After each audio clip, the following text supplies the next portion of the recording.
एक इलाके में एक साहब की बड़ी दुकान थी, किराने का सामान तो राशन वगैरह बहुत कुछ देता था, गरीबों का इलाका था। उसी के इलाके में ठेले वाला भी था जो सब्जी वब्जी बेचते थे। अच्छा, कभी कोई गरीब आदमी दुकान पर जाए ना, सेठ साहब बोलेगा नहीं कोई कम नहीं है, लेना है तो लो।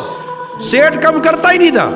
अच्छा, ये ठेले पर जाए तो ठेले वाला 5 रुपया डिस्काउंट दे दे, ठेले वाला 10 रुपया डिस्काउंट दे दे। लोग यार इतना बड़ा सेठ है, 1 रुपया कम नहीं करता, ये गरीबों को देखो ठेले लगाते 5-5, 10-10 रुपए का डिस्काउंट ये दे देते हैं। ये चलता रहा, सेठ का इंतकाल हो गया। अब ठेले वाले को बोला कि ये आलू दो, सब्जी दो, अब वो कम ना करे। अरे अजीब आदमी हो तुम लोग, कल तक तो तुम डिस्काउंट दे रहे थे, आज तुम डिस्काउंट नहीं दे रहे हो। वो तो सेठ था जो कंजूस था, वो तो मर गया, तुम डिस्काउंट क्यों नहीं दे रहे हो? बोला सेठ को बुरा मत बोलो, डिस्काउंट हम नहीं दे रहे थे, ये सेठ था जिससे हमको कहा हुआ था कि तुम गरीबों को सस्ता देना, पैसे मुझसे ले लेना। खुद बुरा बनता रहा और गरीबों को सस्ता दिलाता रहा।